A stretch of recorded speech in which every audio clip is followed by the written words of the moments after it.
We are ready to talk. However, we live in a world where voices and images are easily manipulated. We need to know, without a doubt, that she is alive and that you have her. We want to hear from you, and we are ready to listen. Please reach out to us. We are following breaking news. Today's show anchor Savannah Guthrie with her siblings by her side making an urgent plea for their mom to be brought home. 84-year-old Nancy Guthrie was allegedly taken from her home in the middle of the night between Saturday and Sunday, and no one has seen her since. Deputies say they have no suspects at this point, but tonight we are seeing a lot of activity at Nancy Guthrie's home. Investigators are back, and we will dive into what they may be looking for. We're on the case, presented by Law and Crime. I'm Chris Stewart.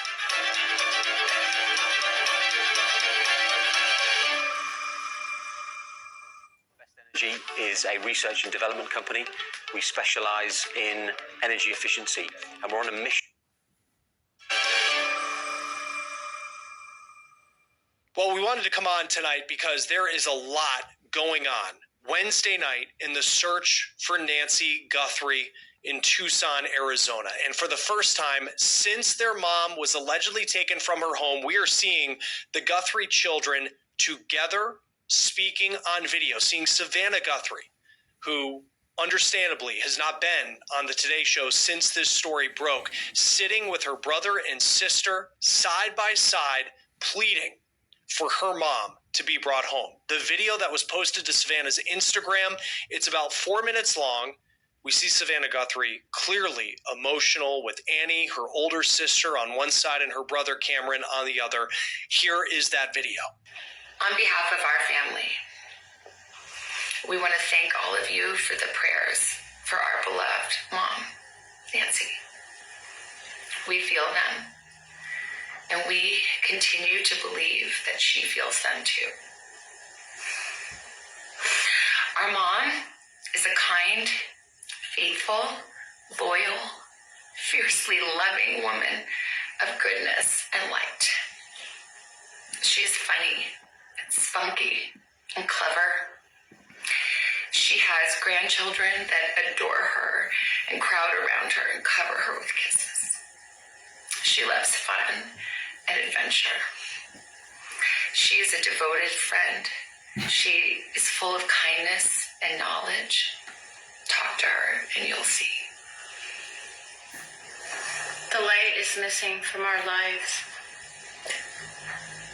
Nancy is our mother. We are her children. She is our beacon. She holds fast to joy in all of life's circumstances. She chooses joy day after day. Despite having already passed through great trials of pain and grief, we are always going to be merely human, just normal human people who need our mom.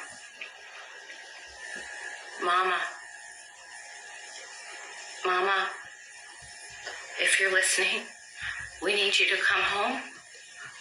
We miss you.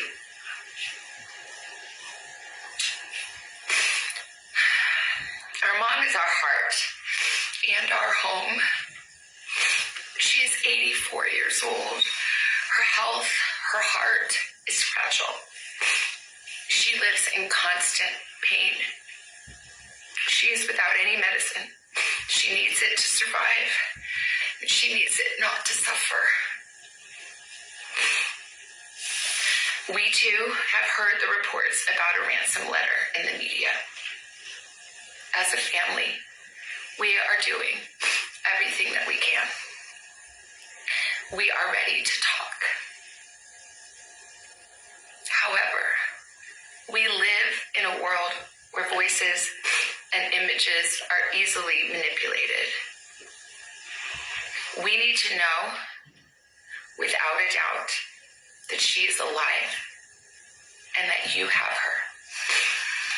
We want to hear from you, and we are ready to listen. Please reach out to us.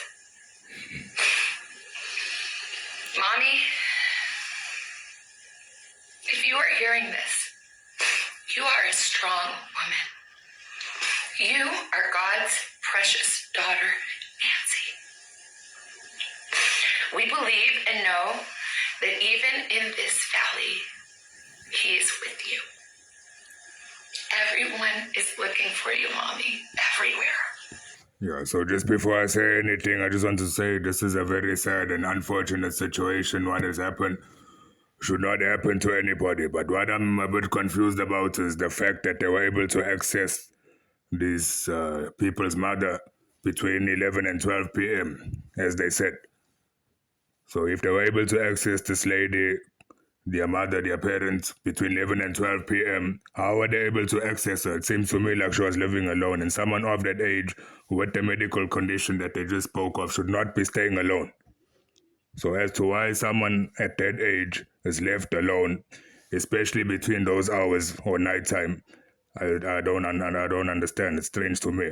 Also, another thing she spoke of is needing to know for sure that her mother's alive. I think the only way for her to know for sure that she is currently alive is if they do something like a video call, because anything else, it could just be extortion, most likely extortion. So for me, the safest way currently for our family to know that their parents is alive, their mother's alive, is for them to ask for a video call. We will not rest. Your children will not rest until we are together again. We speak to you every moment, and we pray without ceasing, and we rejoice in advance for the day that we hold you in our arms again. We love you, Mom. Love you, Mom.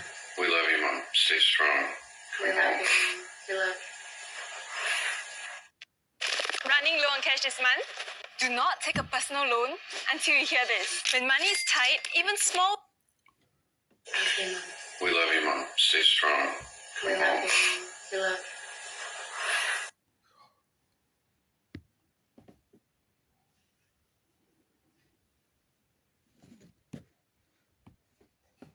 Until we are together again.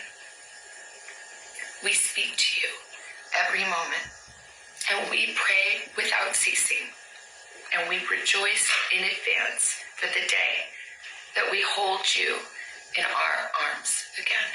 We love you, Mom. Love you, Mom. We love you, Mom. Stay strong. We love you, Mom. We love you. Now, there's a couple things to take away from that video beyond just, of course, the emotion you can see on the faces of Nancy Guthrie's children. In that video, you heard the Guthries reference the alleged ransom notes that had been sent to media outlets like TMZ and some local media outlets in the Tucson area that came over the last day or so. It's unclear if the Guthrie family received a note specifically, but you do hear them reference what they say are voices and images that can be manipulated when you think of things like artificial intelligence. Now, deputies have not confirmed or denied whether these ransom notes that have been circulating are actually legit. TMZ was the first one to report about receiving a ransom note, or an alleged ransom note, let's just say, on Tuesday. And then the ransom notes started coming into local TV stations in Tucson, Arizona, saying they came in through their email.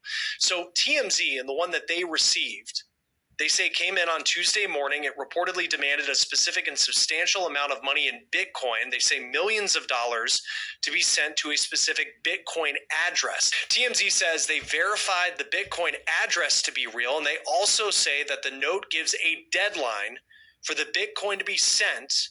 And it also says what TMZ calls there was an element of, quote, or else. Now, the sheriff's office posted this on social media on Wednesday in response to reports about these alleged ransom notes being put out there, saying, quote, we are aware of reports circulating about possible ransom notes regarding the investigation into Nancy Guthrie. We are taking all tips and leads very seriously. Anything that comes in goes directly to our detectives who are coordinating with the FBI, end quote. And again, we don't know if the Guthrie family received some kind of ransom note that prompted the video that was put out on Savannah's Instagram tonight. Now, also on Wednesday night, there has been a lot of activity back at Nancy Guthrie's home, which is north of Tucson, Arizona. This is video that was shot by Brian Enton of News Nation, showing deputies putting crime scene tape back up at her home. And it also shows members of law enforcement searching the property. Reporters can see deputies are back inside the house. They're also in the garage looking for evidence. It is unclear what, if anything, changed that prompted law enforcement to return to Nancy Guthrie's home. Now, according to local and national news stations on scene, reporters spotted about a dozen local deputies and potentially the FBI there this evening. The Pima County Sheriff also posted this on social media as they returned to search Nancy's home and property, saying that the media staging area has been moved further away from the house, and the sheriff's office also says that this search is a, quote, follow-up, but they have not said anything more than that. We are expecting to publicly get statements from the sheriff, Chris Nanos, on Thursday. In a press conference on Tuesday, federal agents said that they were analyzing cell phones, but it is unclear whose phone, beside Nancy's, that they have. We do know they have Nancy's iPhone. Fox News Digital put out a report saying her Apple Watch was still on the charger next to her bed. And from dispatcher audio, we know that she had a pacemaker.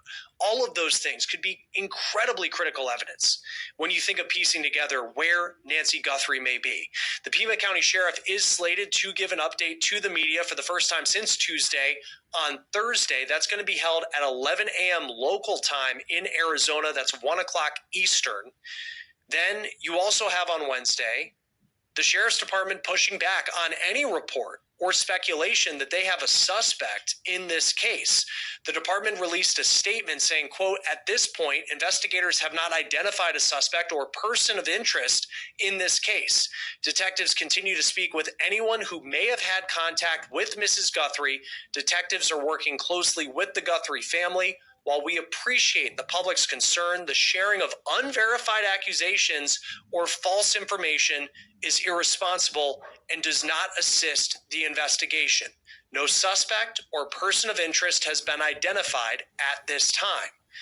Of course, anyone with information, if you're watching this and you have information on where Nancy Guthrie may be, you need to contact the Pima County Sheriff's Department. The number is 520-351-4900. Nancy Guthrie. Yeah, people you need to know this. Yeah. There's people out there that are crazy and sick that will do anything to get a bit of money. They'll take any opportunity that they see. If they look at you and assume, or look at you and your family or whatever you own, and they assume that, hey, this person got money, they will come up with a plan and do whatever they feel necessary to try to get that money. As what happened there in this case, this unfortunate poor lady was kidnapped. They probably assume that she's got money or her family's got money, and just know too, they don't just do it to anybody randomly.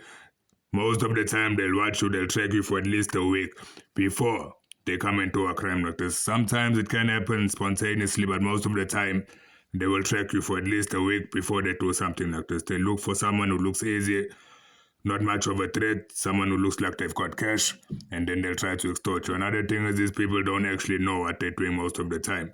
They'll kidnap you, and to them, because they've kidnapped you, they have to kill you. Hopefully, God willing, this lady's still alive. This lady gets back to her family. But just know, people, you need to keep safe, be alert, be aware. Even if you're not involved in anything wrong, there's people out there that are doing this type of thing. So you need to be alert all the time. Do not put yourself in a situation where something like this can happen to you. She is 84 years old, and according to law enforcement, she needs medication. The sheriff said it could be fatal if she does not get this medication within 24 hours, and we are certainly far past that deadline. Now, the sheriff says that Nancy is also, she's incredibly smart. She is very sharp mentally, but the challenge is physically, she has limitations. The sheriff said she would struggle walking 50 yards by herself. We are going to continue to follow every step of this case, and that will do it for this breaking news edition of On the Case, presented by Law and Crime. Subscribe to us on YouTube and Spotify, and now you can catch our episodes on Peacock. I'm Chris Stewart. We'll see you next time.